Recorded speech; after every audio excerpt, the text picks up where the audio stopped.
nothing worthwhile, the recognized symbol of excellence in crappy podcasting. Live from a sold-out Comerica Theater in downtown Phoenix, Arizona, it is the Nothing Worthwhile, the Stallone Awards, celebrating all things Sylvester Stallone. Starring Andrew Gruthius, with special guest from the worst of the best podcast, Ryan Rebalkin. Musical guest, Survivor, and hosted by Evan Moody. This is serious deep voice announcer saying, ladies and gentlemen, the Stallone Awards.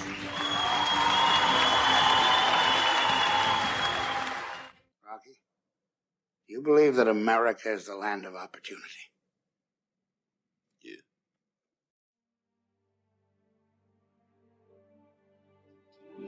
The world meets nobody halfway. Do you understand what that means? If you want it, Mike, you gotta take it. You know, I've been coming in for 6 years. In 6 years, you've been sticking it to me. I want to know how come. You don't want to know.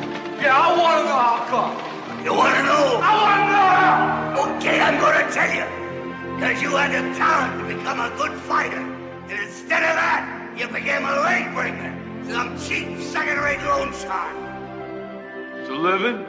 It's a waste of life. The world ain't all sunshine and rainbows. It's a very mean and nasty place, and I don't care how tough you are, it will beat you to your knees and keep you there permanently if you let it. You, me, or nobody is gonna hit as hard as life. But it ain't about how hard you hit. It's about how hard you can get hit and keep moving forward. How much you can take and keep moving forward. That's how winning is done. Now, if you know what you're worth, now go out and get what you're worth. But you gotta be willing to take the hits. Cowards do that, and that ain't you.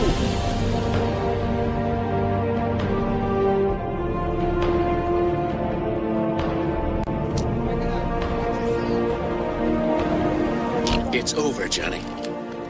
It's over! Nothing is over! Nothing!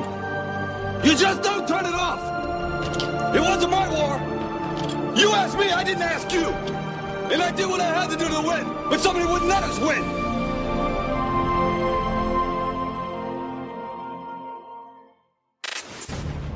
You know, there's only 3 steps into that ring. Just 3. And tonight it's gonna look as high as a mountain. And when you climb through them ropes, it's gonna be the loneliest place in the world, because you're gonna be in there with another fighter who wants to take you out. So now you gotta ask yourself, are you here to prove something to other people? Or prove something to yourself?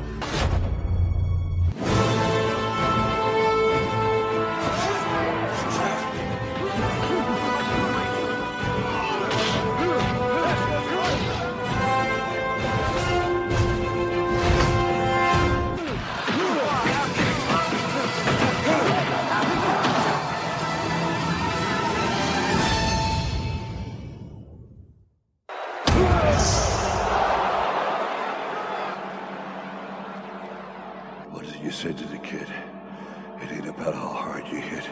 It's about how hard you can get hit and keep moving forward. How much you can take and keep moving forward. I don't want a confession. Set me up. You set everything up. I'm talking about Chick Weber. Tools. Cops. Great with us. Dolls. Killing every kid. If I can change, Я думаю, что каждый тоже изменится. then you can change. Вы можете измениться. Everybody can change. I want your badge, I want your weapon, I want your ass. Who the fuck you think you are? He thinks he's Rambo. Rambo is a pussy. What do you know about that? Oh, Harry here's a soldier. Rambo. John Jay? You let me go and I'll pretend this never happened. You don't, and I'll burn this fucking place to the ground on my way out. You're finished! You've gone as far as you're gonna go!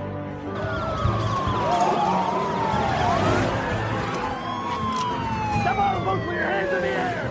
Showtime. I didn't come here to rescue Rambo from you. I came here to rescue you from him. You know almost every sicko in this city. Do what you do best. This is where the law stops. And I start. We are the future! No! Your history. Boom.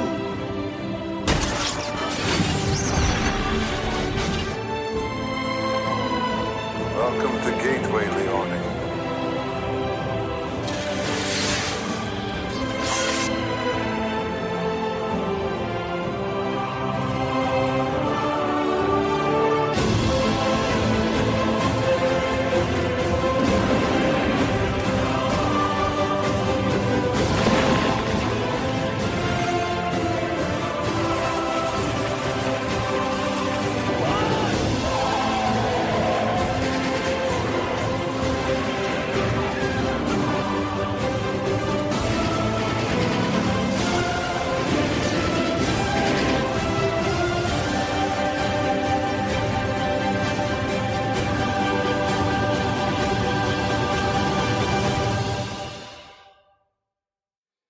I just want to say one thing to my wife who's home.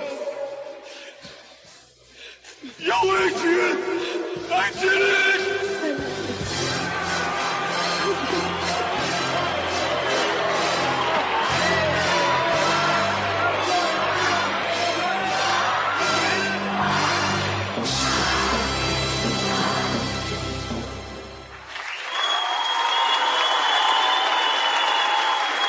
Ladies and gentlemen, welcome to the 274th annual Nothing Worthwhile Stallonies.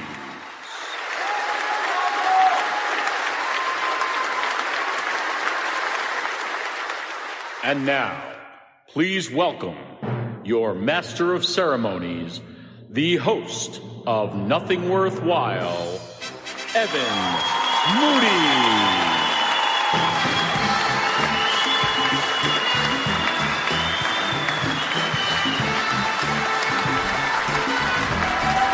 Wow, look at this. Thank you, Mr. Serious Deep Voice Announcer.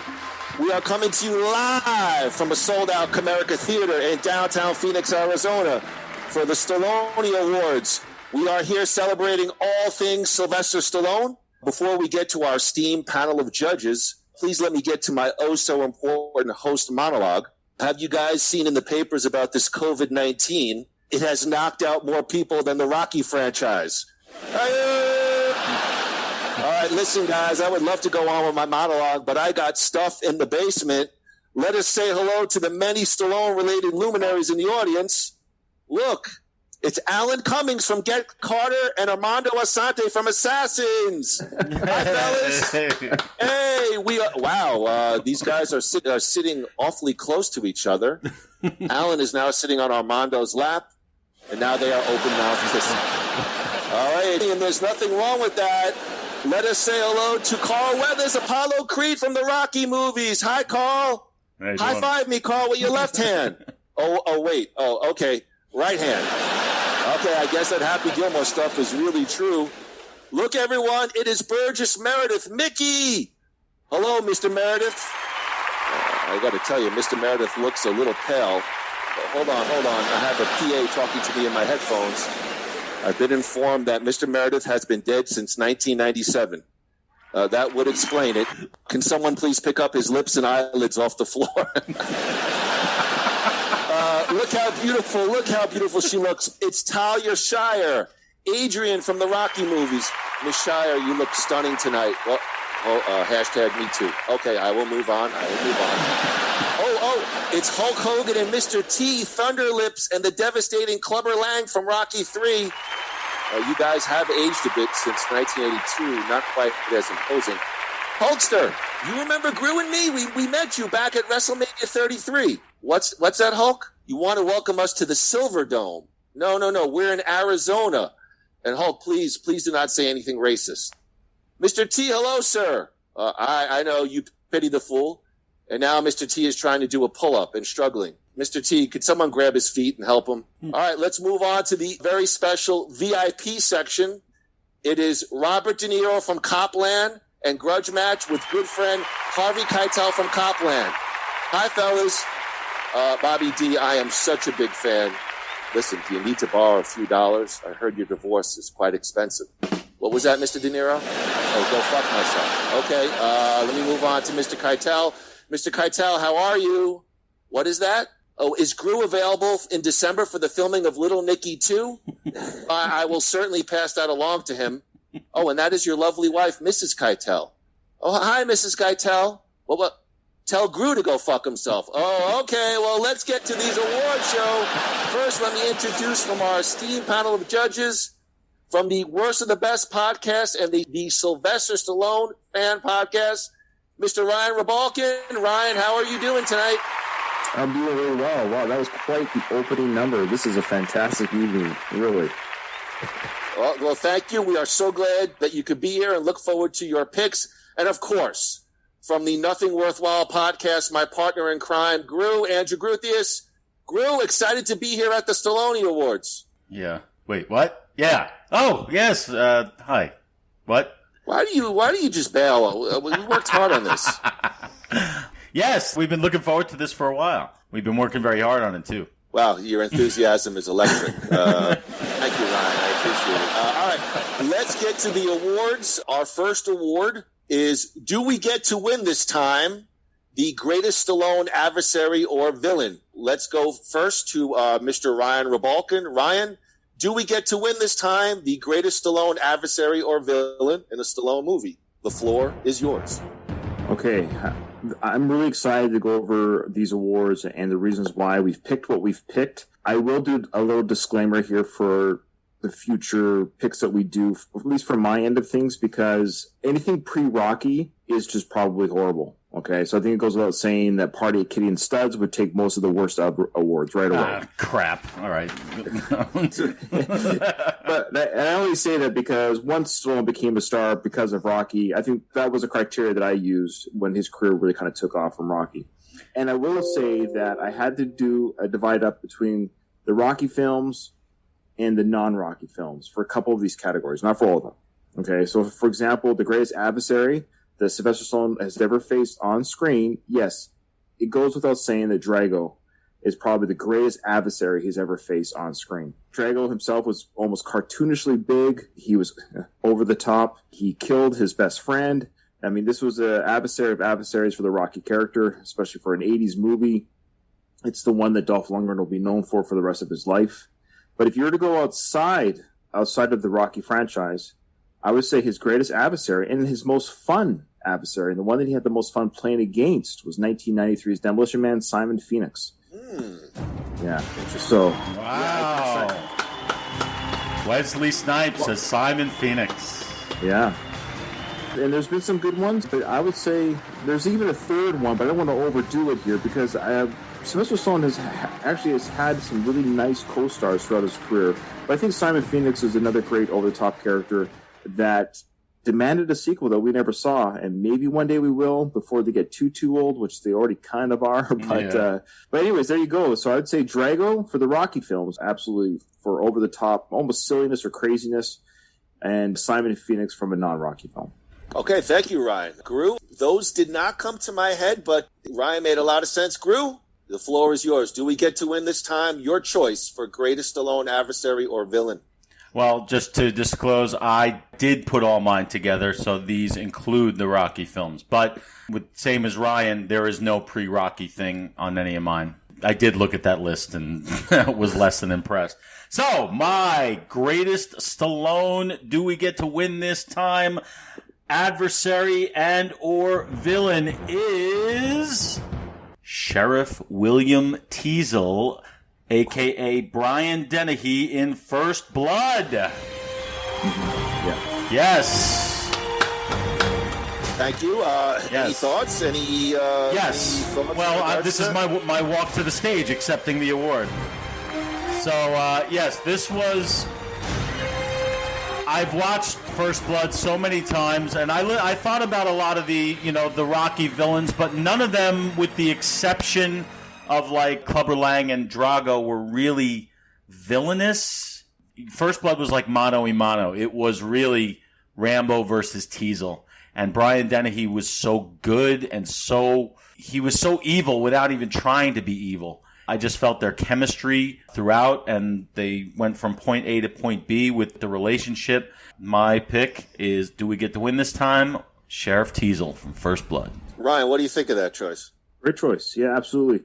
I had a hard time not picking things from the Rambo and Rocky, so I purposely steered away from those, not to take away from your choice, because it's a wonderful choice, and Teasel is one of the greatest characters I've ever put to film. Brian Dennehy knocked it out of the park, and I'm glad you chose it. I'm kind of glad we're picking from different parts of Sly's illustrious career. Absolutely, that is a worthy award. I totally agree with that pick. I almost went, Drago was close. I think without Creed 2, Drago might be the pick. I feel like Drago kind of redeemed himself a little bit in Creed 2. It's fair. So, his villainous turn. Yeah.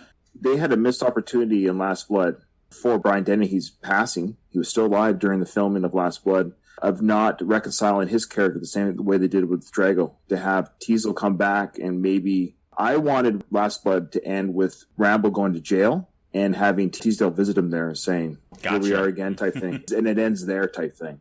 But he's retired, let's say. He's an old guy. He visits John Rambo in jail. I can't argue with that one. Great.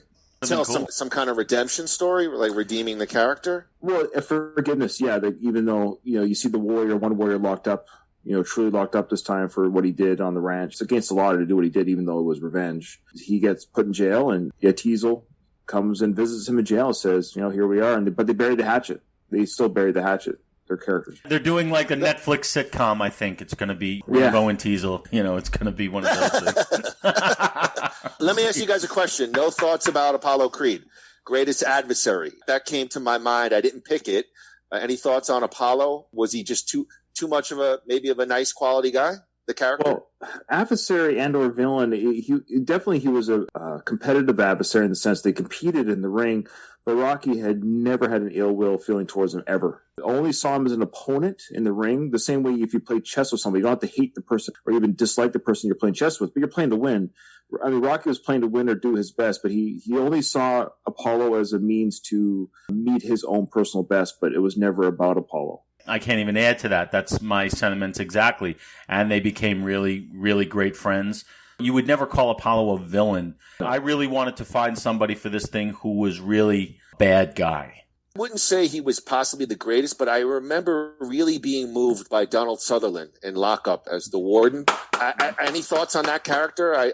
Sutherland's role in Lock Up. I remember, man, that guy was one nasty bastard. Groo, I know you're a fan of that character and Donald Sutherland's portrayal. Yes, and he was excellent. He might have been a tad over the top, no pun intended, but I think that was good for the movie. Donald Sutherland's, it was pure revenge. He was getting revenge for what Stallone had, quote-unquote, done to him earlier. Teasel is just plain bad. Real quick, on your point with Teasel, you didn't see it, though, mano a mano, but he had a whole police force, or at least a couple of spare parts helping him out there. I mean, I never really saw it as... But it was his war. That's the thing. Teasel could have said, all right, we're just letting him go. He'll get busted down the road, then we'll deal with it later. But he would not stop. Even as his people were getting picked off in the jungle, he wouldn't stop. Brian Dennehy's performance is just, it's a clinic in acting. He's phenomenal. I think everybody made a great case for their choices. All right, let's go to the second award. It's the You Blew It, the most memorable co-star in a Stallone film. All right, Andrew Gruthius, your turn here first. Groo, your choice for the You Blew It award, most memorable co-star in a Stallone film. Sylvester Stallone's most memorable co-star, by far, leaps and bounds, is the great Port Washington living Burt Young from the Rocky franchise. That is my pick. So let's give a moment to Burt Young. Thank you. Thank you. Yay, Accepting Young. for Burt Young is me. Burt Young, I think, created the best relationship with and best on-screen chemistry throughout. It's an almost 50-year relationship at this point on screen that keeps evolving. My second choice would have been Talia Shire, but Paulie, their chemistry and the way they bounce off each other in every movie, Burt Young brings a different kind of anger to his character that is my pick as the best co-star for Sylvester Stallone.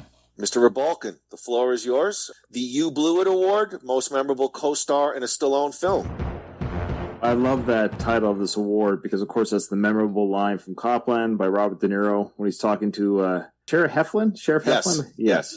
Yeah. I will say real quick, I remember on your Copland, you guys kept on referencing the go to lunch, and I remember laughing. Go to lunch. I love that. Yeah, De Niro really chewed the scenery in Copland. And that was a memorable scene about the You Blew It. I love that scene. I stepped outside the Rocky universe on this one. I agree with Burt Young. That's an incredible pick. I mean, Burt Young and Sly as acting partners were incredible throughout that franchise.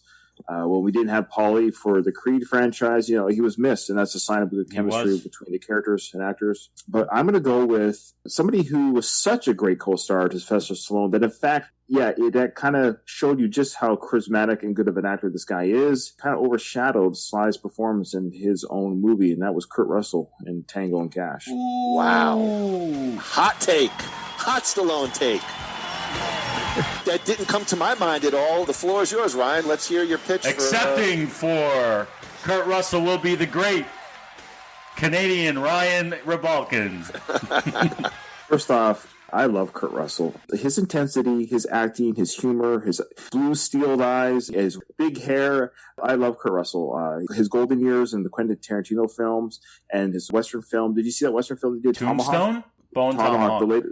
Bone Tomahawk. Yeah, yes. No, I didn't see that. I thought you were talking about Tombstone, which is one of the best Westerns ever made, I think. I'm disappointed for two things.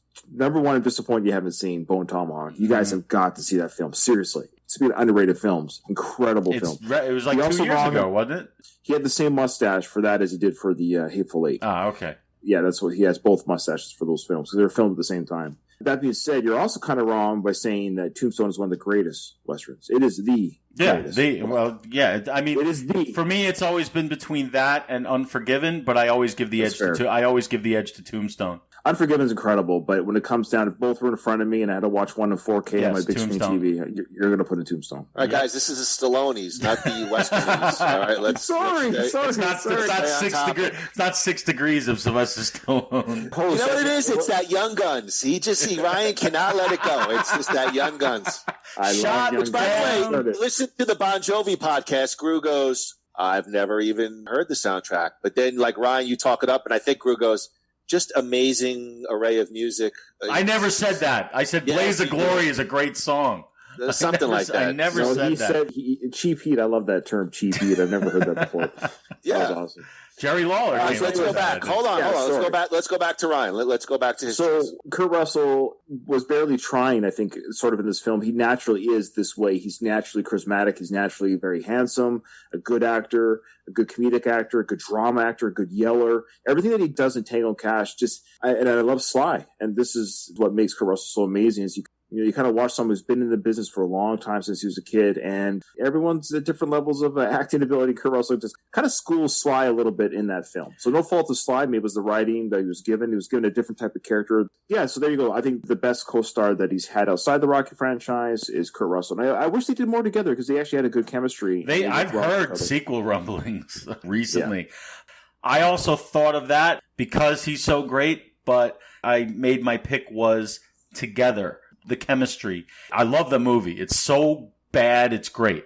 And I love it. And I've seen it a million times. But Sly's performance is overshadowed by Kurt Russell. And that's why I don't think they made the greatest of co-stars. Because the chemistry just wasn't there. Because Sly was still trying to sort of get into that more comedic and lighthearted stuff, and he wasn't quite there. He didn't quite deliver on that one. He tried. Was Tango and Cash the movie where he called Rambo a pussy? Yes. Okay. Burt Young, when you said 50 years, that felt very powerful to me when you put a time frame on that. Although when I said co-star, I don't know why in my mind I pictured a one-off, meaning Burt Young, Talia Shire, they're in for the long haul or most of the long haul. Just my own thought when we came up with this category, co-star. I felt like it was a one-off to me. I don't have any reason why. Burt Young is phenomenal. When you said 50 years, wow, I mean, that really put some power to it. To get to Ryan's pick, I just feel like it's hurt because I never really thought of Tango and Cash on any kind of level as a quality Stallone movie. Oh, it's not.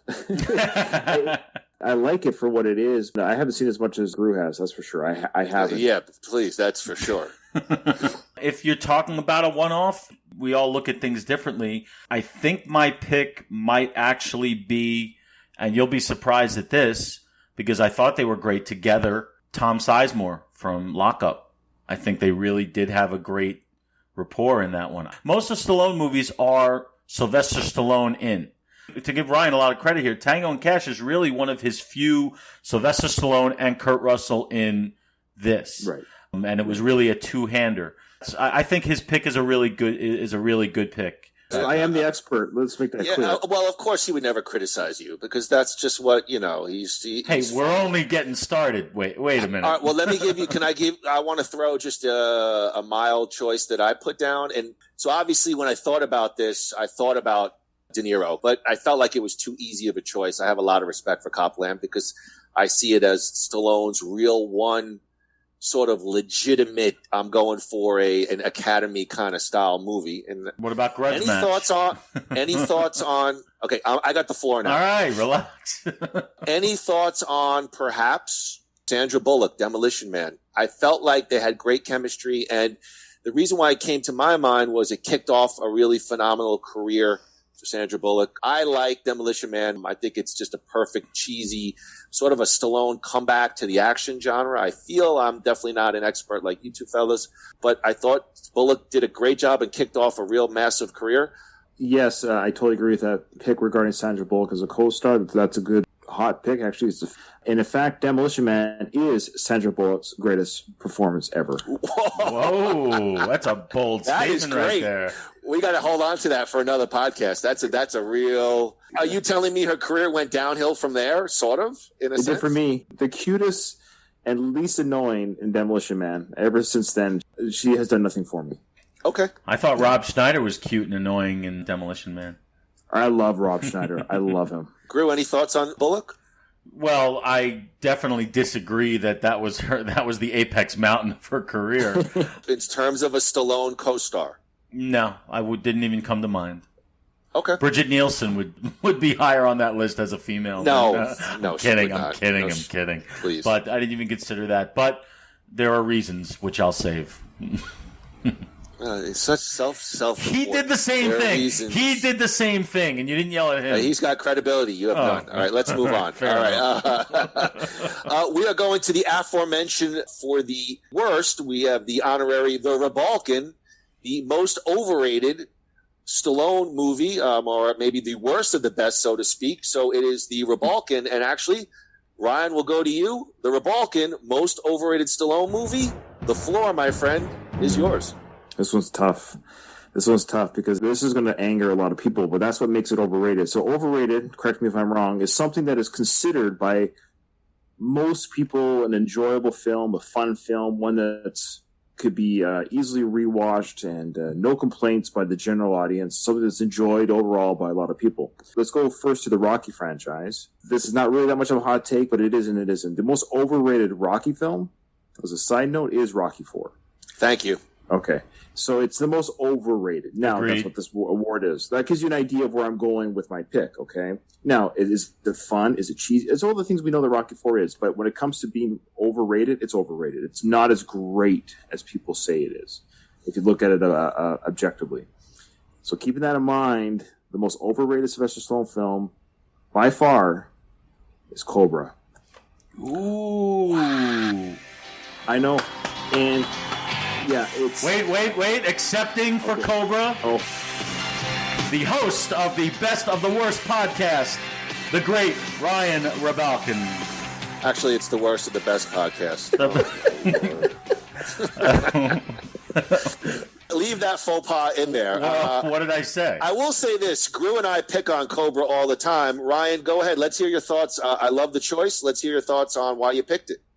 Because... my second pick that was pretty close was actually going to be Over the Top, but Over the Top doesn't try. Listen, but Over the Top doesn't really try to pretend to be something that it's not. It is what it is. It's an arm wrestling movie. It has arm wrestling. It has a cast of characters. It's kind of like, okay, it is what it is. But Cobra is almost talked about reverently amongst even Stallone fans. And I watched this film Sly's portrayal of this tough guy wearing sunglasses and a toothpick and these tight jeans, and his name is Cobretti, and so we pick on that name all the time. Marion Cobretti. Yes. We have this weird satanic axe-wielding cult, and it's filmed really horribly. It's blurry, and it's dark, and it's grungy, and it's all very not well done. It's a not well done film. The film was not put together very well. It isn't. The one great line is, you're the disease, I'm the cure. That's a great line, sure. Which is on the poster. That's the one great moment, is that sequence in the store. I think that's the highlight of the film, and that's your highlight. Maybe the car chase, sure, it's fun. But that's what makes it overrated. I don't think it's as great as people. I watch or listen to what people say about it. Then you watch the film, I'm like, no, that's not what's happening here. That's the most overrated film is Cobra. Do I talk now? Give my award now, and then we talk about both. I guess now you might as well talk now. I was going to try to throw it to you and have some kind of format, but I mean, this is ridiculous. We're in a sold-out Comerica Theater in downtown Phoenix, Arizona. 3,500 people in the audience. And nobody's wearing masks. You know what, Ryan? Please don't throw your little sly political element into it. He said sly. Yeah. Well, I guess. Go ahead. I mean, he's Kanye West interrupting Taylor Swift or whatever. Well, then call this a campaign speech. So I'm surprised because you were going to say that Over the Top is overrated. People hate that movie. It's not a good movie. I don't think it's overrated at all. It's not a good movie, period. I didn't say that. A lot of the Sly fans that I'm aware of love that film. I do. I think maybe well, I don't. Oh. But I don't think it's over. I don't think it's overrated. If you want to use the word overrated, I think it's unnecessarily highly rated. Okay. I just don't think it's. But I think Cobra, the spectrum between quality of film and the level of ratedness is Cobra to me. Yeah, Cobra is definitely not a well-made movie, but to me, it's still entertaining as hell. I wouldn't have put it. All right, thank there. you. And did you know? Can I give a little tidbit of information though? Did you know that the director of Cobra is the same director of Tombstone? Yeah, George P. Cosmatos. Yeah, there you go. See, look at that, Evan. The late great George Pan Cosmatos directed Rambo 2 as well. This is not some insider podcast. All right. George P. Cosmatos, like anyone gives a rat's ass. Nobody does. I want to get serious. Listen to what Ryan's saying. He makes his choice, though, but he lays out his criteria. He didn't like the way the film was shot. He didn't like the performance. And that's why I pointed out the director.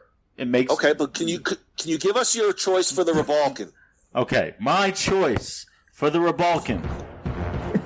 As we know, the Rebalkin is the most overrated Sylvester Stallone movie ever. This one was easy for me. You guys will be very angry with me, but I'm going to say it anyway. It is called Demolition Man. Get off the stage. Accepting for Demolition Man is me. So, Demolition Man, I remember seeing this on opening day. I was so excited because it was finally like a Stallone movie that got really good reviews. It really did. You know, Stallone, Wesley Snipes was red hot at the time, coming off like Major League and I think the first Blade. So it was a huge pairing. And I remember just walking out really disappointed. It just didn't, I don't know. There was something about it that just, and Stallone gave a great performance. I have to give him that. He was good. If he was as good with his comedic timing in that movie was much better than it was in Tango and Cash or any comedy he had done at that point. But the movie itself is probably a well-made movie, but I just didn't like it. And it's very difficult for me to understand why. I've seen it twice, and I felt the same way the second time. And I know people love it, and that's why, to me, it's his most overrated movie. I felt like Demolition Man was a very solid return to action. We say it's not Shakespeare, but I thought Wesley Snipes made a Bullock, Rob Schneider. I thought there was some cleverness to the movie. Taco Bell, the seashells. I liked the sort of sci-fi connection with the cryogenic freezing of the characters and future. It's not the best. I remember at that point watching it being like Stallone's back in terms of action. That's where I stand with Demolition Man. I can see why you would pick that. It doesn't surprise me, but I understand your picks, your reasons. They're sound. It's not a movie that I go to the well very often with. It doesn't age very well. It hasn't aged very well through no fault of its own because of special effects. I think had they made that movie in today's special effects with the actors being the same age they are then now, it would have been an interesting film. I think they could have really done a lot of fun stuff with that film. Unfortunately, it was just made at a time when it just doesn't age very well. Like a film like First Blood, it's ageless because there's no special effects required, right? It's just you're filming in the woods. That's why movies like Westerns are great. Sort of go off topic because they don't age. They don't have to. Yeah, they were dated when they came out. So exactly. Yeah. So unfortunately, there are some movies in Sly's career, and we'll get to one of them, where the technology during the filming really hampers the aging process. Yeah. So Demolition Man, when it came out, it was fun. It was pretty solid for special effects. Overrated? I think it's fairly rated amongst most critics and fans. So it is an interesting take, but yeah, one I don't agree with. I think, Ryan, you talked early on. For me, it's Rocky IV. Never liked Rocky IV. As I said before, I stood up and cheered when Rocky wins. But I did put a second thing. I'm going to throw it out there. I know I'm going to get crushed, but I wanted to do it anyway to hear. I'm almost nervous to admit this, but I feel like for me also Rambo 2. Because I felt like First Blood was a real legitimate story. I feel like Rambo 2 was sort of that picture 80s excessive action movie. The very over-the-top characters, the foreigners, the Russian, the shooting with all the casings on the floor. It just, I felt like even when I saw it, I enjoy it. I love the deaths and all the action, but I felt like writing-wise, it's just same thing as Rocky IV. It's just, it takes a very sort of broad nationalistic topic, and it's just very somewhat lazy writing. And that's where I stand on it. I just want to throw it out there. I've always said First Blood is Rocky 1, First Blood Part 2 is Rocky 4, and Rambo 3 is Rocky 5. Okay, thank you. All right, That's so there's some good. legitimacy to what I thought about that film. It's fair. It's fair. Okay. It's yeah. Every argument I hear regarding Rocky 4, the negative part of it, I always agree. They're right. The robot is silly. The montages, there's too many. The thin storyline, you bet. And then the arguments for it, totally agree. The great soundtrack, fun montage scenes when he's training, yelling Drago on top of the mountain, the over-the-top emphasis in Drago. It's one of those crazy films where it's just as infuriating as it is fun. And see, that's why, Groo, I don't put Creed 2 at the same level as Creed, because I felt like it was lazy. They took a storyline, and I did it good. I've said it before. I enjoyed Creed 2. But comparative to Creed, which I thought was really, for the most part, really original and created almost a separate universe within the Rocky lore, Creed 2, it took something that was there. And again, bringing back the Ultimate War, it just took something. They did it well. I enjoyed it. And they fleshed out the characters a lot more. And that's for another time. Rocky 4, Rambo 2, I just felt like it was kind of lazy. I agree with everything you say. You know my feelings about Rocky IV. I don't consider it really a Rocky movie because it's not made that way. Creed 2, you're right, but sort of them taking a previous story and sort of continuing it. But I got to tell you, what I loved most about Creed 2 is that I was fascinated by the character of Drago. I didn't think that was possible. I don't think it's a better movie than the first Creed, but I do love it. And I do think it gives Rocky IV just a little bit more validity than Rocky IV had before. That I agree with. And that's as far as I'll go on that. All right, fellas, let's move on. We're going to go to Andrew Gruthius first for The Eye of the Tiger. I'm very interested to hear everyone's thoughts on this, and I have some myself. Groo will be presenting first for The Eye of the Tiger, the most underrated Stallone movie. Andrew Gruthius? Pick for the most underrated Stallone movie.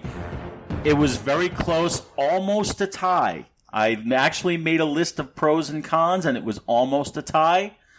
But I have to give the edge to a movie called Lock Up. And accepting for Lock Up is me. Lock Up, when I first saw it, I didn't think I was going to get anything from it. The reviews weren't good. But you know what? I was always a huge Sly fan, so I was going, and I remember walking out of that movie like, wow, that's one of the best action movies I've seen in a long time. And it was so exciting. It was a great character surrounded by great character actors, which made it even better. Tom Sizemore, Donald Sutherland, John Amos.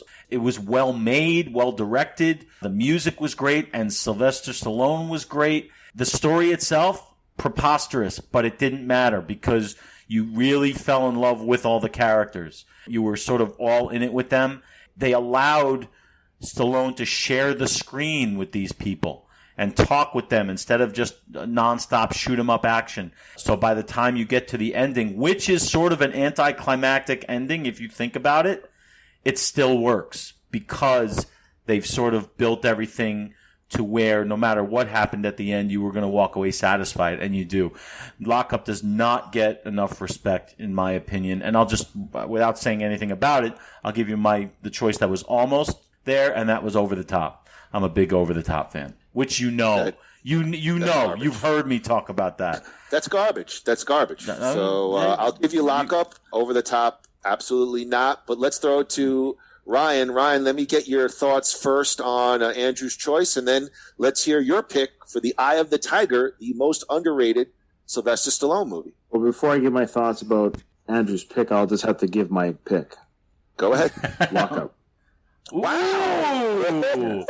Wow! This was virtual high five on that one. Yeah.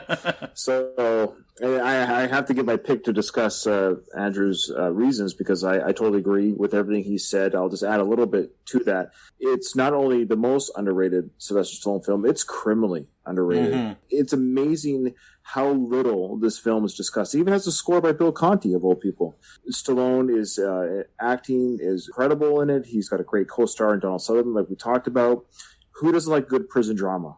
Prison dramas, they're great films. The side characters in this film, this is where Stallone surrounded himself with good actors as side characters that did not overshadow Sylvester Stallone's presence, but they were great supporting characters. The problem with Copland, and I talked about this on my review on our show, was unfortunately Sly did an incredible job, and we'll maybe talk more about that later, but so did everyone else. Yeah. So did Ray Liotta. Are you kidding me? Even Michael Rappaport did a great job. I mean, that film, everyone brought their A game to that film. Do you consider Copland a Stallone movie, or because of the full cast that it's Stallone in a movie? That's a good argument, and that's, unfortunately, I think that was Stallone's demise of not getting the award. It was an ensemble piece. Which one do you pick? Even like Robert Patrick was great in that movie. Yes, they were all good. Even Peter Berg. Yes. Harvey Keitel. Annabella Sciorra. This movie is criminally underrated. I love it. It touches the heart. It does everything. Like you're saying, it has, I hate the term action, but it has intense scenes of violence. It has drama. It has good character development. It has characters that you lose through death. You mourn. And has there ever been a film, and will there ever be a film, where you cry because a car is getting destroyed? Maybelline.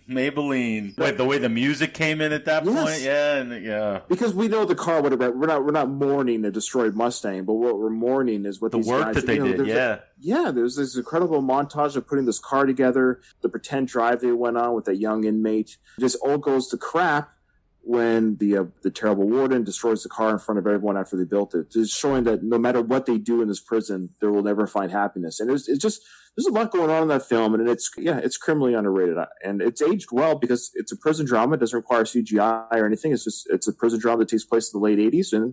And his character was not a violent character. Like, I thought the movie was going to be about a prison escape. He wasn't trying to escape. He only tried to escape when he was pushed over the line, but he was just trying to serve his time. And we have seen this so many times with the reluctant action hero who's pushed into violence. We've seen that, and we saw that plenty of times before Lockup. Lockup is a better Stallone movie. I love everyone's reasoning behind it, but to sit there and say, well, he wasn't violent, and we've seen it a million times. Rambo, I mean, all these guys were reluctant. Well, Rambo was a trained killer, though. That's the thing. You know what I mean, Andy. Stop, I do. Getting into minutia. I'm talking about, you knew that. I'm not allowed to disagree with him, ever. I didn't say it. I'm just telling you to sit there and quantify the role because he's a reluctant We've seen it not even a million Stallone. And what I meant was it surprised me. I thought it was going to be exactly that. He gets thrown in jail and he's making his way out. That's what the movie was supposed to be about. I was so surprised that it's actually more, like Ryan said, use the term, it's more of a prison drama than a balls to the wall action movie, which was what I was expecting. It surprised the hell out of me, and that's why it's as high up as it is. It took a lot of guts, I thought. Balls. And it was a box office bomb. It really did tank. I like to put out, I don't know if you guys, again, I'm so nervous because you guys are huge Stallone fans, and I don't know if in a sense it's underrated or perhaps undervalued in the Stallone lore, but I put Rocky 3. Rocky 3, and again, maybe I'm wrong, it's almost seen as the turn down in the Rocky franchise. Stallone's really into his looks. He's 2% body fat. Everything is, he's running with shirt, no hair. He's got Apollo Creed. However, I actually loved the story. I loved the surprise with Mickey dying. I loved the whole notion of getting rich, getting famous, and losing that sort of that edge, that perhaps the struggle to get there. And I loved the whole thing about Mickey perhaps protecting Rocky the whole time, and him coming to terms with it, that Mickey loved him. The notion of you wake up every day thinking you're a winner, and then you hear just one thing, and maybe you're not a winner. Critically, they get a lot of derision over that, but I thought it was really, really great. And I think you're right in a lot of ways. As a Rocky movie, I think to me, the only way Rocky 3 is overrated is when people say it's better than Rockies 1, 2, and I would say 6. I don't know if overrated is the right word, but I definitely struggled with that too, because I don't know if it's overrated, but I know that it's seen perhaps negatively in the Rocky lore, and so I bought it, loved it from the opening scene with Paulie, with the video game, and I loved everything. To me, in the only sense that it's overrated is when it's being compared to the other Rocky movies, and if casual fans, you ask, what's your favorite Rocky movie? They'll usually say either 3 or 4. The three of us in this room know that it's not even close. So I do agree with you as that. But as a movie on its own, it's a great movie. I really think it is. Evan, you're saying that it's underrated. And when I thought about it, Rocky 3 came to my mind, and I was always I'm very big on that movie and the twists, and the themes are really easy for even a guy like me to kind of grab onto. And so with the category of underrated, I think it's a fair reasoning. In the discussion of the Rocky franchise, often people say, Rocky 5 is the worst, Rocky 1 or 4 is the best, Rocky 6 was a comeback from Rocky 5, and Rocky 3 never seems to have a discussion, right?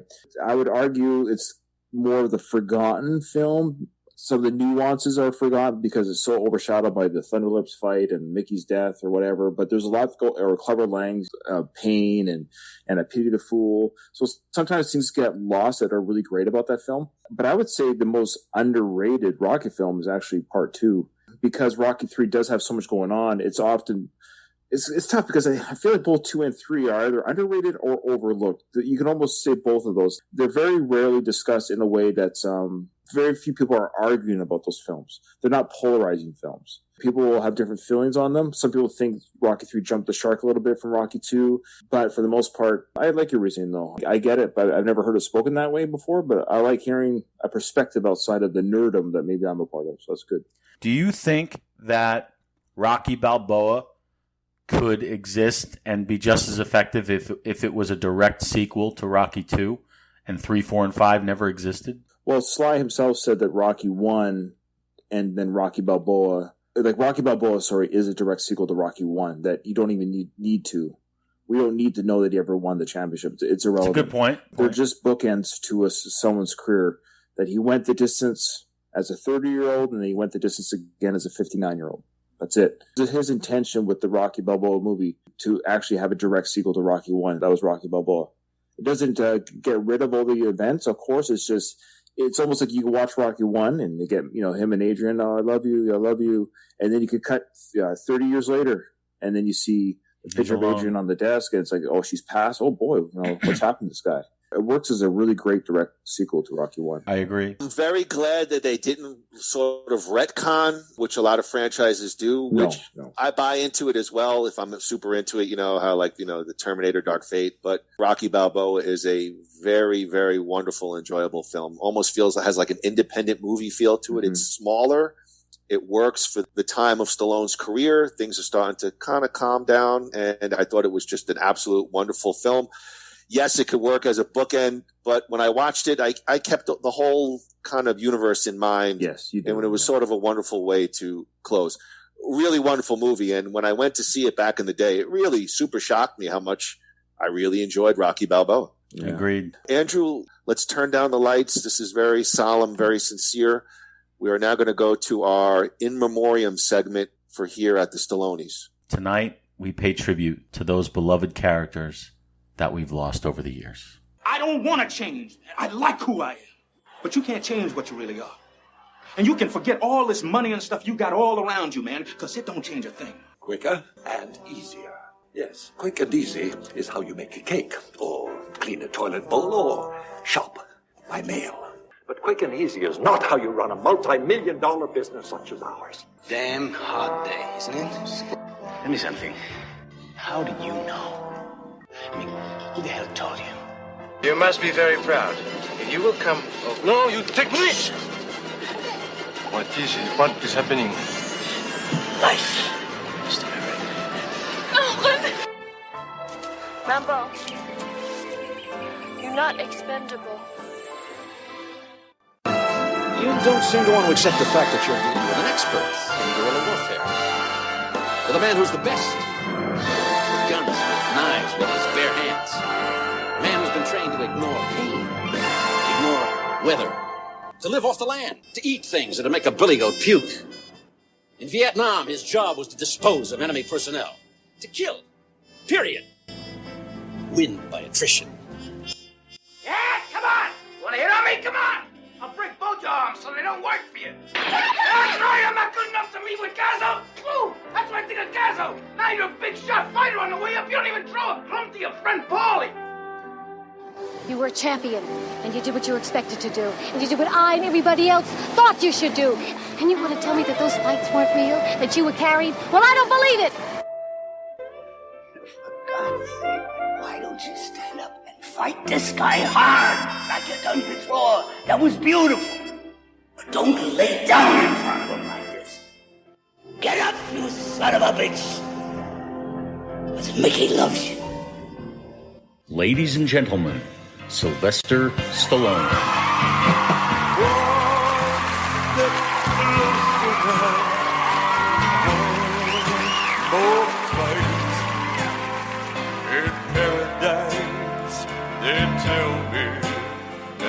Sun shines all night, and maybe I'm crazy believing that stuff. But if this is it, well, it's not enough.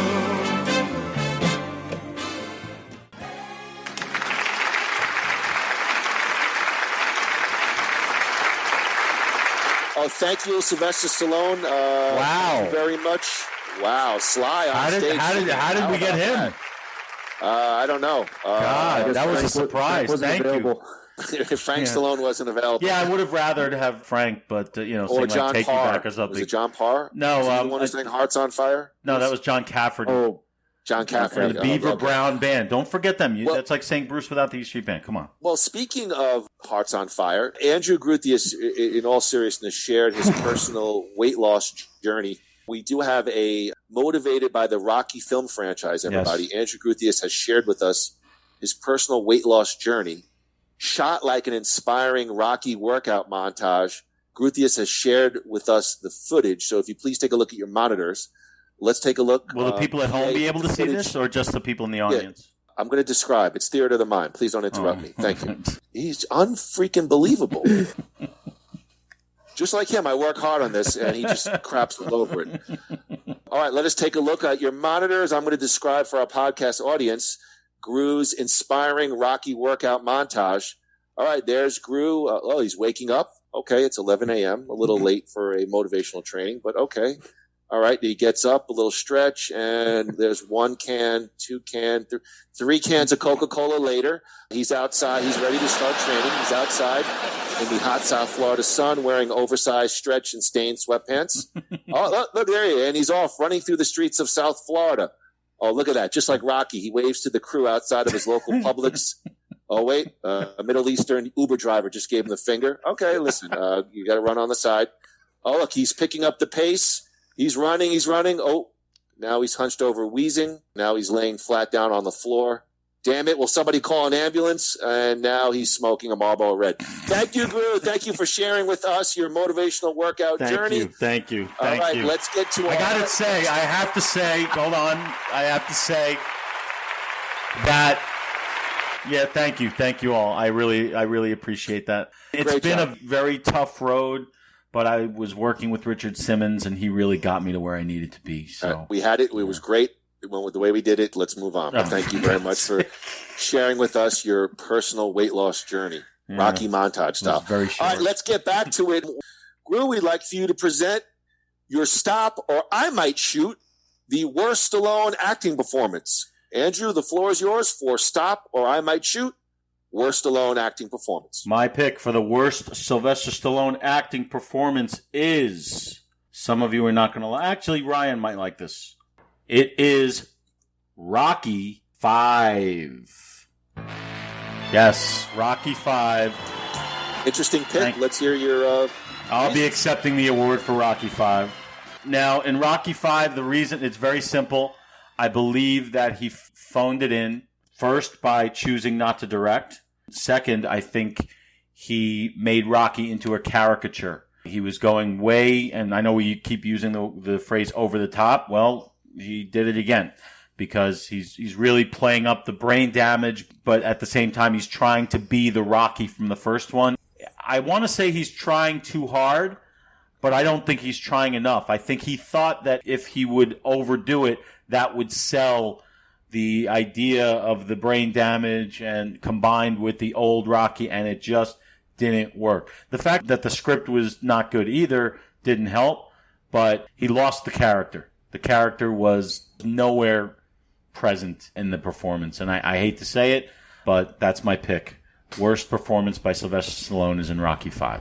Interesting. We'll send it over to Mr. Ryan Rebalkin. Ryan, certainly give your thoughts on Groo's pick, and let's hear your choice for the Stop or I Might Shoot award for worst Stallone acting performance. Those are actually very, very solid points there, Andrew. And it was actually my first pick as far as it was the one that came to my head first, definitely inside the Rocky franchise. And the reason why it's not my pick, but the reason why it's such a valid pick is because I tried to grade this on what is expected and what do we get. With the Rocky character, we expect better from Sly. We've seen better for the first 4 films. You can like or not like certain films. Like, let's say, Part 4 has different feelings on the matter, but no one ever says this Sly's performance of Rocky is crap. Right. I've never heard that. They might say it's too many montages or too quick or not enough storyline, but no one says that Sly playing Rocky is horrible. So for something to happen, we understand that Sly was trying to portray brain damage. And I guess in his mind, at the age of how old was he then? 44 or whatever he was then, that he assumed brain damage was mental handicap behavior. And maybe it is. But the argument is it's still done poorly. And what we expect and what we got was such a huge difference that the Rocky 5 portrayal of Rocky, it's embarrassing. It's a character. It is a caricature of the Rocky character. It's like somebody impersonating Rocky poorly. That's a great point. So I agree with that pick totally, and I think you won't get any cheap heat with that one. That's a good pick. I went a little bit of a different route with the same criteria outside the Rocky franchise. With what did we see on screen, and what should we have expected on screen? Again, this is a movie, a product of its time. It was made when special effects weren't that great, though the set pieces of this film were quite good, and they took it seriously. We've seen Stallone do a good, angry, menacing type of performance with the Rambo character, for example, or just him as the Rocky character. I believe I know where you're going to go with this. I think so, too. So, that being said, what we saw on screen, this is a character that in the comics is a very mean, angry, brutal character, and the casting of Sly to play Judge Dredd is great casting. It's a great casting choice, but the performance that Sylvester Stallone decided to take as a snarling judge, jury, executioner was horribly executed, and it was embarrassing. The trailers alone showed you this was going to be an embarrassing performance by Sylvester Stallone. I am the law. I mean, we know that he could have done better. I don't know if he's just phoning it in, if he thought it was a hammy project. What could have been a great, fun project, he should have performed with a snarly vest. He was grittier, meaner as in Demolition Man shortly before than he was in Judge Dredd. So I don't know where that went. I don't know what the direction choice was. Maybe he was told to be that way.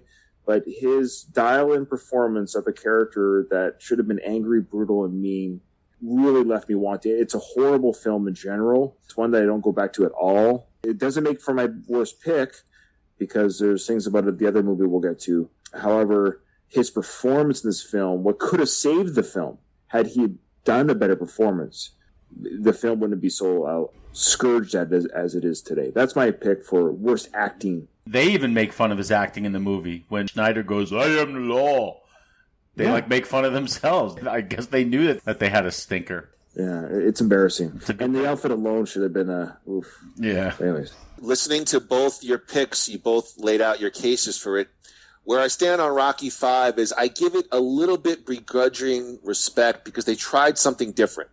It failed, but when I watched it, I was excited in terms of the trailer, the Don King lookalike, the brain damage storyline. I hated the whole Paulie with the trustee, and they just lost his money. Like, I just felt like that wasn't legit because even a quote-unquote dumb athlete like Rocky would have somebody with some protections. And then, he sort of goes back and right away the jacket and the top hat, and she's wearing the rimmed glasses. Like, that didn't really ring true to me. But I will give it some respect that they tried something different. Even some hip-hop song. They tried to kind of bring it a little bit more into the modern era. It failed. And I've said this to Groo. I give it some credit that they tried something different, and perhaps if mined differently. They tried, it failed, and so I give it a little bit begrudging credit. Judge Dredd, it's not good.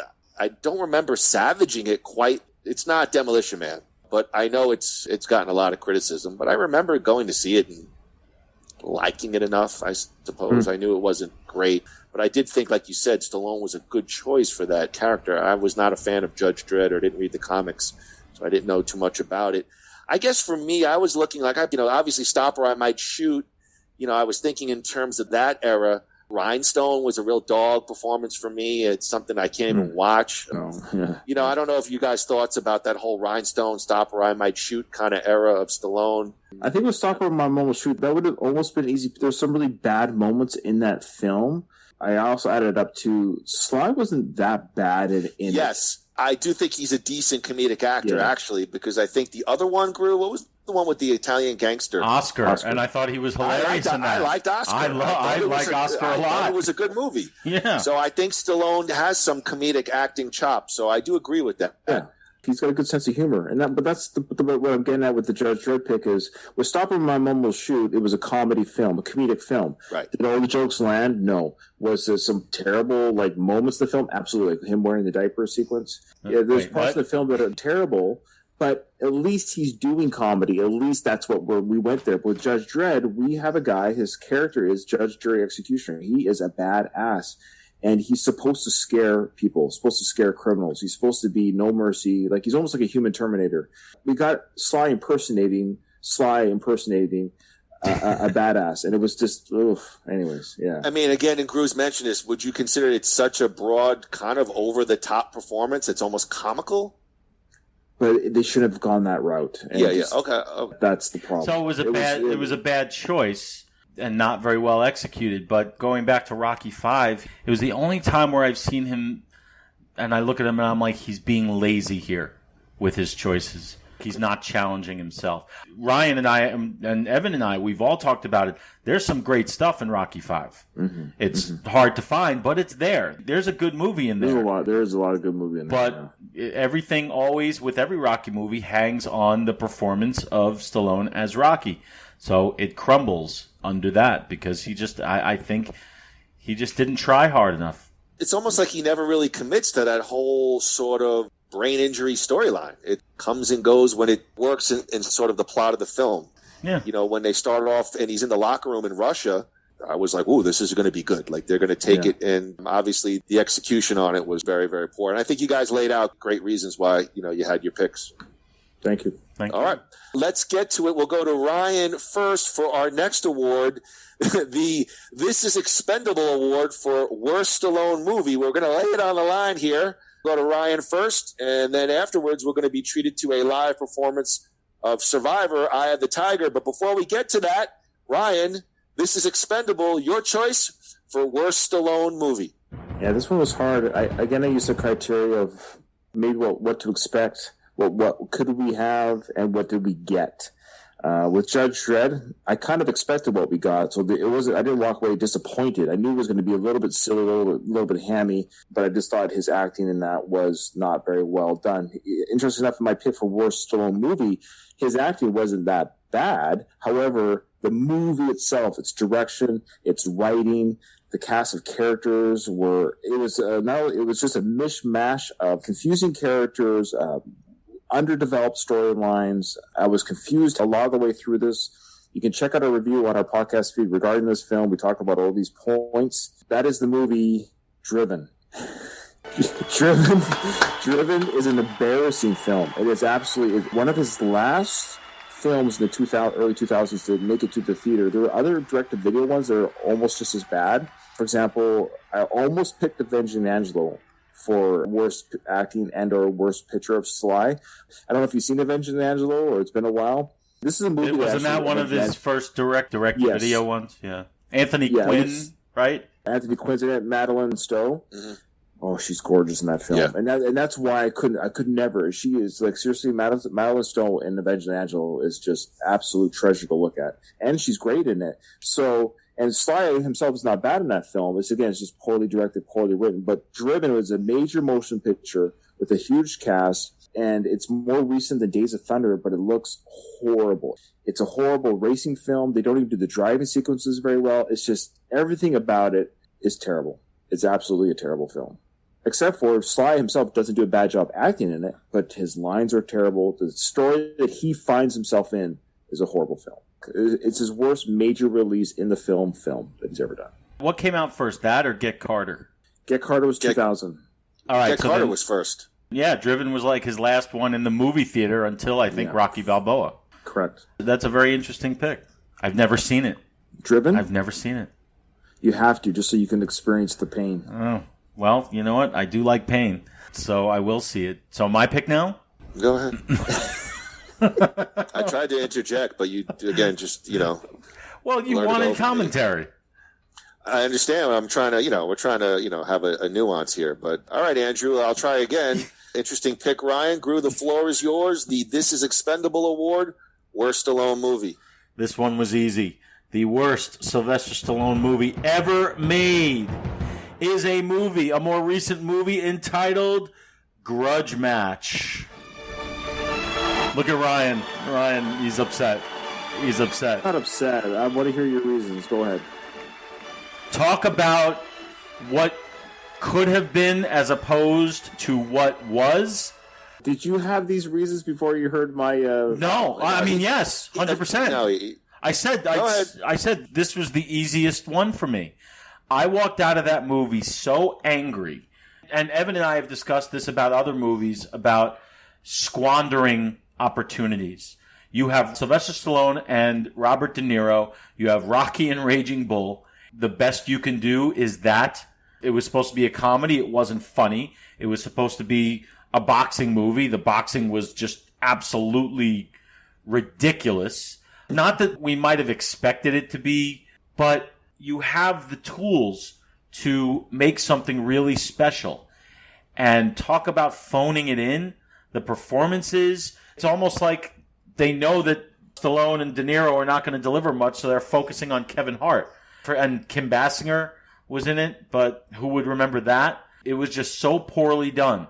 I hate it when people squander opportunities. The advertising campaign was 10 times better than the movie. Remember the posters advertising a boxing match? They almost steal that from the Rocky II ads. I was so excited to see that. Maybe it was my fault. Maybe I just expected what couldn't be delivered. I've only seen it once, and once is more than enough for that. Okay, so let me ask you a couple of questions, because I want to break down your choice. Okay. And I know this is maybe a dumb question. You had very high expectations for Grudge Match? Yes, because they have Stallone and De Niro about two boxers. You had really high expectations at that point in their careers. They're well into their 60s, maybe mid to late 60s? It's not them I had the expectations of. But answer my question. It's the filmmakers. You don't think it had a feeling of, just even when we talk about wrestling, a rematch that's 12 years later, that we knew that, it's going off name recognition, but we knew that they really couldn't pull it off in the ring. I felt like there was some laughs in Grudge Match. I mean, it was pretty much a fair introduction of Kevin Hart. Again, where they're doing the video game and they got the light. I got some laughs out of that. I don't disagree. I definitely left feeling disappointed, but I felt like they're in their 60s, maybe close to 70. How much could we? Yeah, how much could they pull it off per se? Even with the boxing, I was like, it's got to be kind of hammy. What I was hoping it would be was a comedy about two aging boxers. It didn't even need to get them in the ring. I wanted the story. I wanted the chemistry. That's what I was hoping for. When you have these two icons, I compare it a little bit to Escape Plan because they didn't do nearly enough with pairing Stallone and Schwarzenegger in a movie that's not a big ensemble piece. It was okay, but they didn't do nearly enough. Here, they could have put anybody in those roles and it would have been the same. But you have the two most iconic boxing character actors ever. What they come up with is just trash. I wouldn't say it's the worst movie he's ever done. It's my least favorite. Let me toss it to Ryan because I'm curious to hear Ryan's thoughts on Grudge Match. He was giving me a look. No. Let him speak. Watch Driven. Okay. I'm not even joking. I would be amazed if you'd rather watch Driven than Grudge Match on any given day if those two were presented to you. However, I understand your reasoning. I think when I went into this film, I didn't think it was going to be as funny as maybe you thought it was going to be.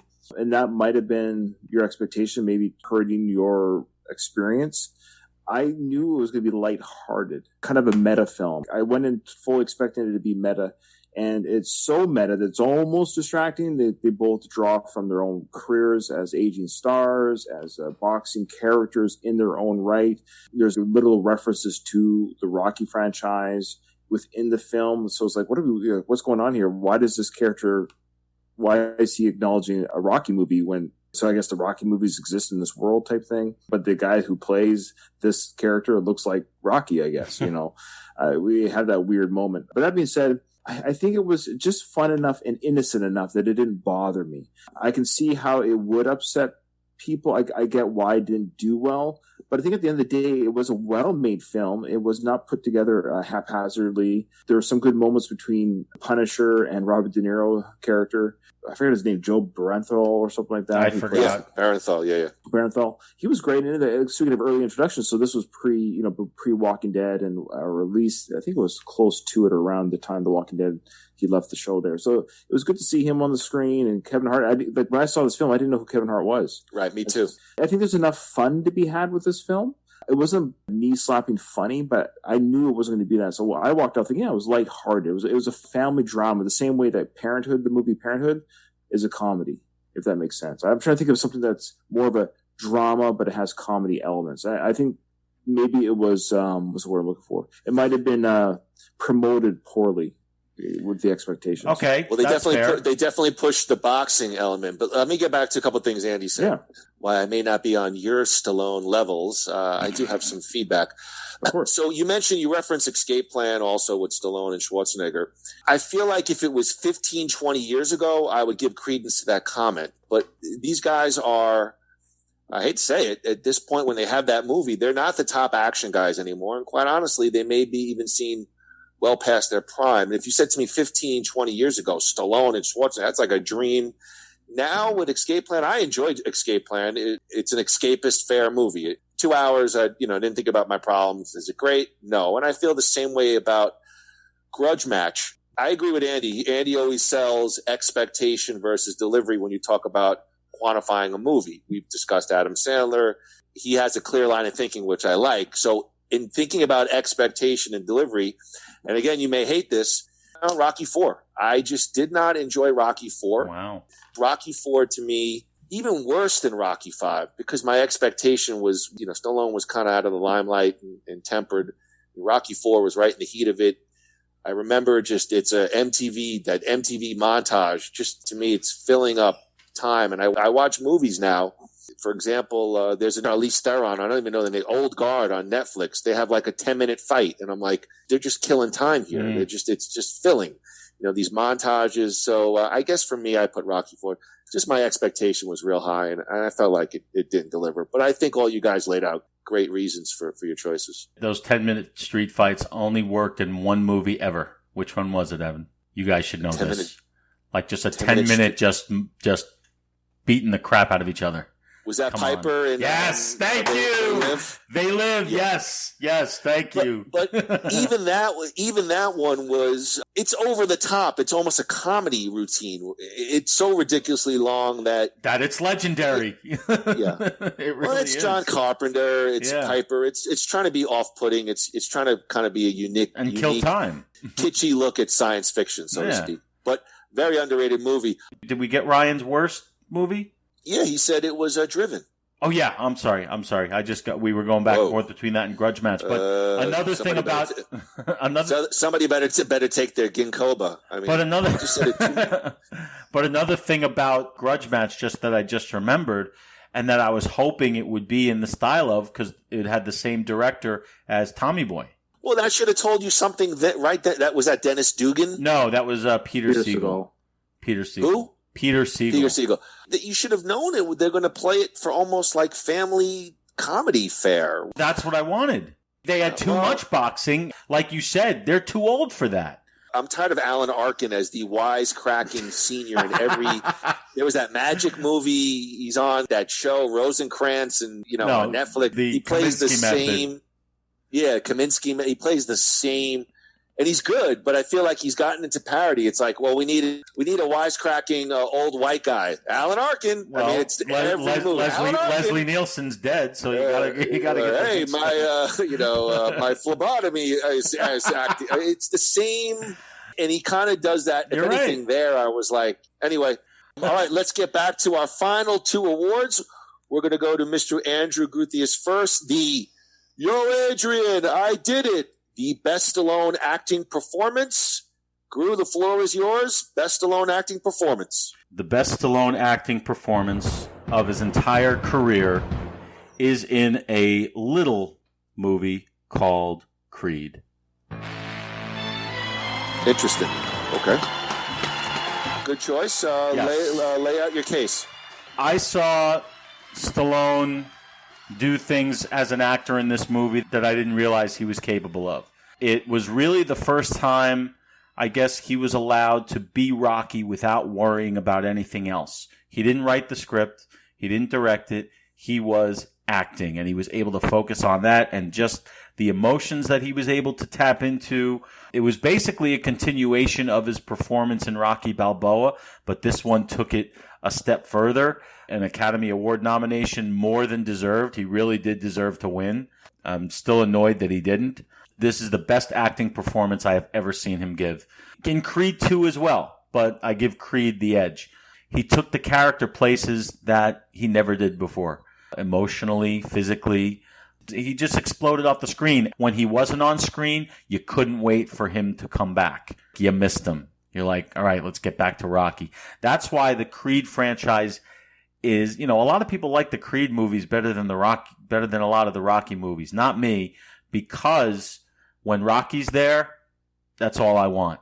I really wasn't that interested in Adonis's whole backstory because of how great Stallone was in that movie. That's my pick, Creed. Let me toss it over to our other esteemed judge, Mr. Ryan Rebalkin. Ryan, certainly you can give your thoughts on Andrew's pick, and of course your pick for the Yo, Adrian, I Did It, Best Stallone Acting Performance.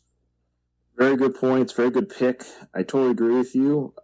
Talking about what did we expect and what did we get? This is where something works in Stallone's favor. We weren't expecting this kind of performance from Sylvester Stallone. In fact, I remember when Creed was announced, we talked about this in our podcast, and I agree with you that when Sly's not on the screen, it's a good film, sure, but when Sly's on the screen playing the Rocky character, it's an incredible film. Yeah. Because the character himself is incredible, and Sylvester Stallone's performance of Creed was something we haven't seen him do since my pick, of course, the original Rocky. But to go with your pick, though, just step back a little bit, is I agree that we got something I didn't think we were going to get or ever see again. And we saw it, and it made me so excited to be a Sylvester Stallone fan again. And again, the Golden Globe and the robbery of the Academy, it's almost out of a Sly film, or a Rocky film where he gets picked, but he doesn't win. Yeah. It's almost apropos. But that being said, with the Rocky film, it's his greatest performance because... But almost the same reason. They had no faith in this character. The studio, they had no faith in his acting. He was a bum as an actor, as they say. He was a nobody. And he showed the world what he has in him. And he's shown moments of this type of acting throughout his career since. We know Copland, we talked about. And some people might be screaming at their iPhones right now or their listening devices saying, why aren't you guys picking Copland? And I think the only thing working against Copland, we hinted at it, was... he's not overshadowed, but he's at least he's on par with everyone else that's great in that film. It's a great film with a great cast, and everyone's doing a great job. So it's just hard. It's hard just to say that he was the only one that's great. What makes Rocky what it is Sylvester Stallone's performance as Rocky. He carries that film. Everyone else did a great job, but he makes Rocky, his emotion, his scene on the bed there with Adrian before the fight, of course, was the greatest acting he's ever done. He talks about he wants to go the distance. I mean, it was done in one take. They only had one take. The whole story behind that was incredible. I would be remiss to say I got to pick something outside of the Rocky franchise when really Stallone playing the Rocky character in the original film, the closest ever been matched, was Creed Part 1. So I agree with your pick, but we got to give a shout out to the original performance of Sylvester Stallone in Rocky. Nothing to argue. It's really, you guys really great. I thought your comments were both great. Going with expectation to delivery, I'm a little bit more actually in Groo's camp because I think that Creed was definitely a departure. The only thing I'll disagree with Andy on and Ryan, which is, I feel like maybe you guys were veered a certain way when you watch Creed because, first of all, we're all in our 40s, and so we're big Stallone fans. I actually I bought into the Creed lore, and I was just as interested in Michael B. Jordan and the girlfriend, forget the actress that plays her. Tessa Thompson. The hearing impairment. Bianca. And even Miss Huxtable as Felicia Rashad. All right. Well, I actually really bought into it. And I thought Stallone did a great job. Listening to everybody's thoughts, I'm going to just give you quickly my pick. And I'm not on the esteemed panel, but I'd love to hear your feedback. For me, it was Copland because it was such a departure from what I knew from Sylvester Stallone. It's the one movie that I think he's a thespian. He's a real actor in this movie. He's mixing it up with some of the best. If he's not in the prime, he's right on the cusp. He's not too old yet. And the weight gain and the character was such a departure from this iconic 80s action star that was very wooden, very broad, over-the-top performances. It's a quiet movie. I mean, there's action, obviously, but his performance is quiet. There's no the guns flying everywhere. And that final scene with the gun and the hearing, and he invokes sympathy. He's a guy, again, similar to Rocky. He's never reached his true potential. He's had an injury. He's always on the outside looking into the cool kids, the cops in New York City. He's had his back pushed up against the wall where he has to finally act. He's ignored all this nonsense for years. I think both you guys made a great case for your choices, but pure acting performance, Copland it kept on sticking in my head for this category. And I'm just curious to hear you guys' thoughts on my pick. Between the three of us, if you ask anybody, I think we have covered the three best Stallone acting performances between the three of us. Yeah, I'm glad there was a voice that did voice Copland, or else we would just have a lot of angry listeners. So everyone's been placated at this point, I think. There's nothing that Evan said that is not true. The only thing, and I know because I've known Evan a long time, and I think we saw that together during the summer. And I remember you loving it more than I did. I didn't think it was a perfectly made movie. At the same time, the acting was what made it good. And I don't disagree with you, but the category per se is acting performance. So I wasn't too worried about the overall. The movie, I think, suffers a little bit from too many stars. It's like everybody took minimum wage and kind of got jammed into the movie, and there's all these characters and side characters. Because we expected sort of that kind of thing from Stallone. We had heard about it. We had heard it was a departure. It was it wasn't that surprising to me that he was good, because I've always thought he was a good actor. Had you ever seen it prior to that? No. Because prior to You're that, absolutely right. I mean, he tried the comedy thing. You know, he's gained a little weight and kind of got out of that glamorous look, so to speak. But that was just a true departure. And there's your grudge match right there, because Stallone and De Niro are still somewhat in their primes. And that scene where they're mixing it up, it's intoxicating, and I'm not overstating it. I could watch that, maybe not the movie, but I could watch some of those scenes over and over again and truly enjoy it. I mean, he really dressed himself down and took him out of what was comfortable, and I thought the results were enjoyable, refreshing. Yeah, very. Stallone. Just watching him in Creed, hanging on every word, and even the deleted scenes that are out there that are criminally unseen. It's similar to what you said about Creed, which I really enjoyed, you know, the whole sort of cancer storyline. And he took himself in. Here was Rocky, who was this pillar of strength and action. And he's like an old guy relying on a young kid to get to his stool and chair. And I bought into it. It felt organic. It felt real to me. And how many ways could they have gone wrong? You know, it didn't feel like a cheap plot ploy to get my sympathy. Like, it really felt true to the Rocky lore, and that's what I really enjoyed about it. And I agree, I felt like he deserved an Academy Award, or for that. I mean, he did a great job, past the prime of his career. Yeah, there's one scene in there, the scene where the doctor is explaining how he can fight, and he breaks down. His acting there was just sublime. Let me toss it to Ryan. Thoughts overall, Ryan, and everybody's picks, and just I don't want you're done. Just you guys had said everything that I think a lot of people were thinking. It's certainly what I'm thinking regarding your picks and the reasons. They're all. I can't argue with anything you're saying.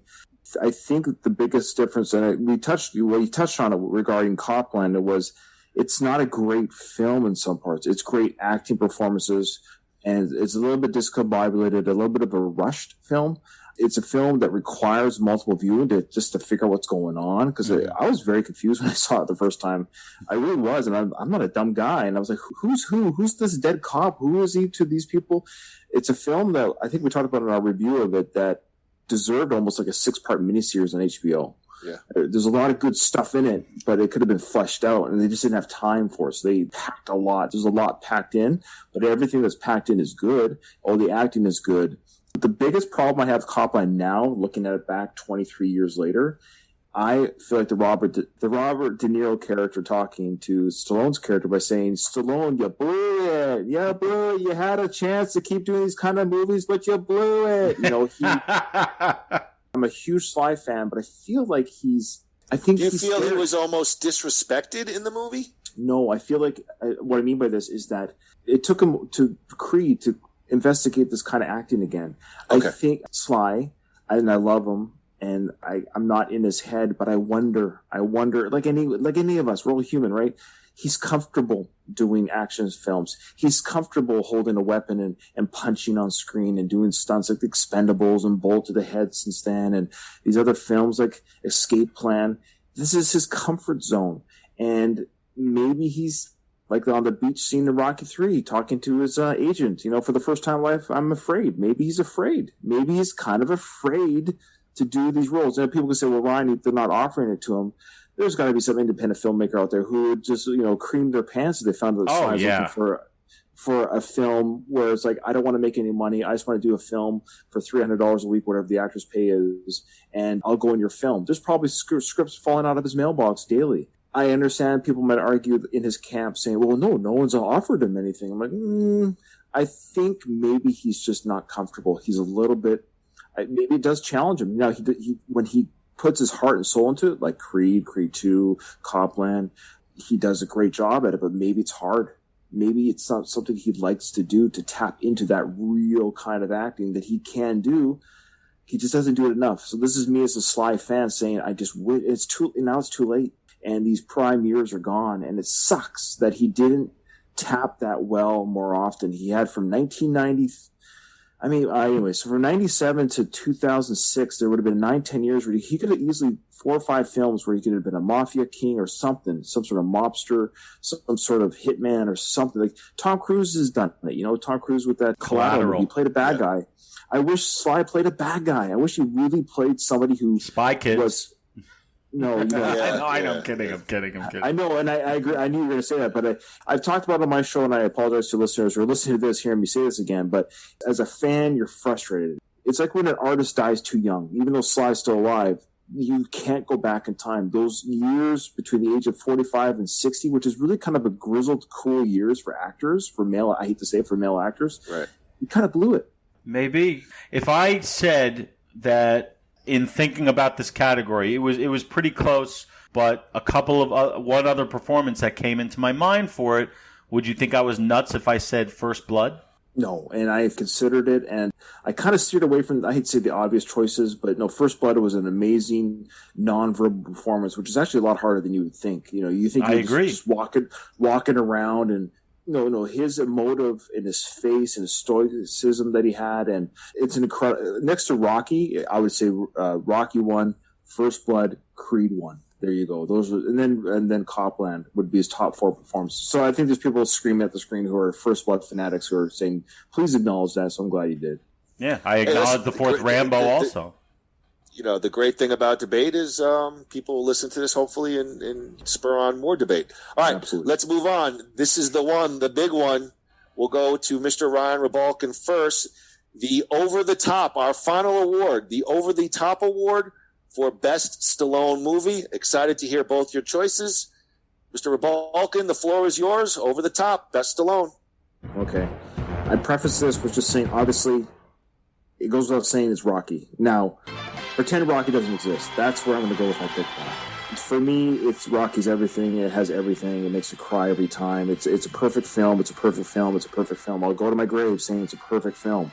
And Sly happens to be in it, and he does an amazing job in it. However, when it comes to Sylvester Stallone, the action star, the adventurer, or whatever you want to call it, when it comes to popcorn fare, and what he's known for outside of the Rocky films, he's a popcorn film action star in the twilight of his days, and he pumped something out in the early 90s that encapsulated good acting, good script. So this is the best movie now. Incredible cast, incredible villain, one that almost made the villain role. And that is Cliffhanger. Cliffhanger. Hot take. Wait, hold on. Well, thanks for your directing. Ryan, go ahead. I'll listen to him. Aren't I allowed to play the Cliffhanger theme that I have all queued up? Yeah. Well, we wouldn't know that because you don't. We met in a production meeting, and I told you I was doing this. I'm really going to mute your mic. Go ahead, Ryan. Go ahead, please. Let me hear. To be a Sylvester Stallone fan, you're outside of the Rocky films. You're kind of an action fan. You like action movies. You like the adrenaline, the masculinity that's on screen, and that's what Sylvester Stallone does.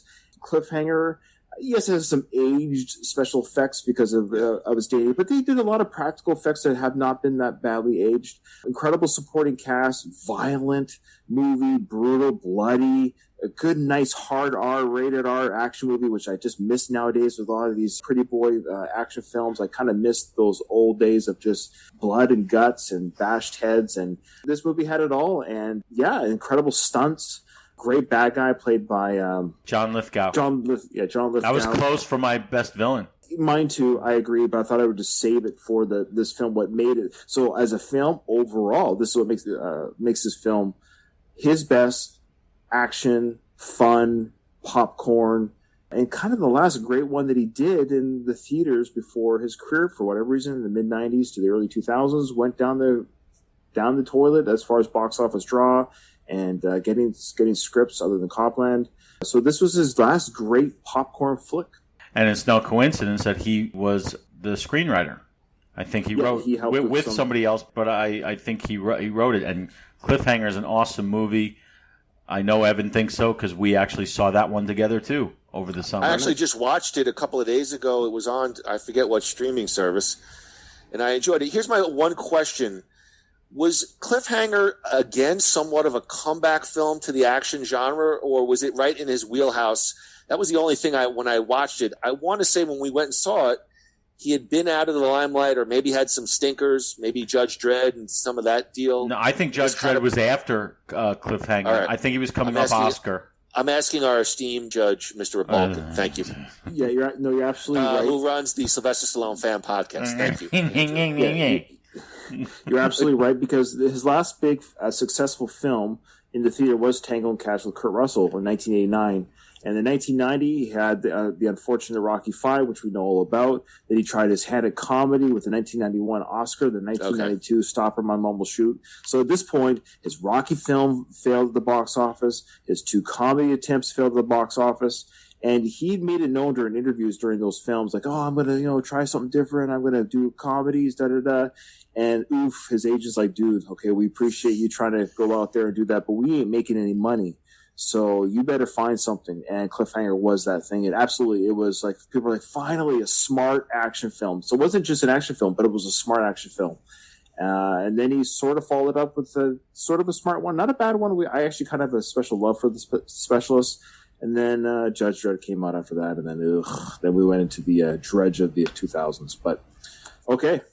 I think rewatching it, the one thing when listening to Ryan, it's a hard R. I mean, there are definitely some bloody scenes, the plane, the shooting, Leon getting the stalactites right in the chest cavity. So there's definitely some hard action there. All right, let me throw it to my partner in crime, Andrew Groothius. Certainly can give us further thoughts on Cliffhanger. And then Andrew, your choice, Over the Top, best Stallone movie. Well, first, let me talk about Cliffhanger briefly. Everything you said was, you just said I could talk about it. Yeah, I kind of didn't mean it, but go ahead. I'm joking. Think about the actors in that movie.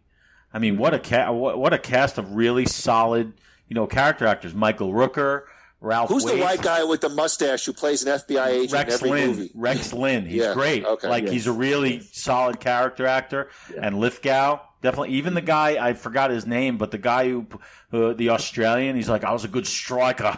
What a scene that was, man. Your cheesy villains, which you just love. It had the great kind of die-hard type of villains, yeah. Yeah, and it's no surprise that the director of Cliffhanger was Rennie Harlan, the director of Die Hard 2. Yes. But that same guy also directed Driven, though. Yeah. But Cliffhanger was lifted from Die Hard 2. No. In a way. Clearly. Clearly. Go ahead, Andrew. But my pick, I'm not separating the categories. So, of course, my pick is the original and best Rocky. It's just, there's nothing we really haven't said. We've been coming back to Rocky the whole time. It's one of the greatest movies ever made. Best picture, but even without that, it's just the story behind it. There's really not much to say. Rocky is Rocky. It's one of the greatest. It's not my favorite movie of all time, but it's in my top 5. Oh yeah. No, I'm glad I didn't want to glaze over it. It's only because I do a whole podcast on the Rocky franchise that it's it goes without saying if it's not my favorite film of all time, it's Stallone's best film, absolutely. And to say otherwise, you're just kind of like pandering to a hot take crowd. But that's why I wanted to preface, like, besides Rocky, the Sylvester Stallone film, But so I'm glad you just said it as it should be said, that Rocky is the greatest Sylvester Stallone film. Agreed. Yeah. For me, I don't know why. I agree, Rocky. But I try to, and sometimes this is where I argue with Groo, because I try to look at it now, today. If I want to put on a quintessential Stallone movie, I surprised myself, but I kept on coming back to Rocky Balboa today. I think that's a great reflection of maybe an older Stallone. I'm not arguing Rocky at all. But I think for me, I was really so pleasantly surprised. A small film, almost an independent movie feel to it. Even the training montage, it seemed realistic. He's got aches, he's got pains. He can't even do half the stuff he used to do. And I was just so pleasantly surprised with where they took the story. I was so happy that they were able to, I guess, in a sense, wrap it up. Obviously, we have the Creed. I was just so pleased with the job Stallone did. And even the ending was so touching. With the chair in the cemetery and sort of disappears along the way. Just a great way to do it. I'm not going to argue anybody's points, but I'm just going to give a small small, non-judge nod to Rocky Balboa. It just felt like today I wanted to put on a Stallone movie. I probably would reach for Rocky Balboa first. Well, Rocky Balboa... No, you're not alone there.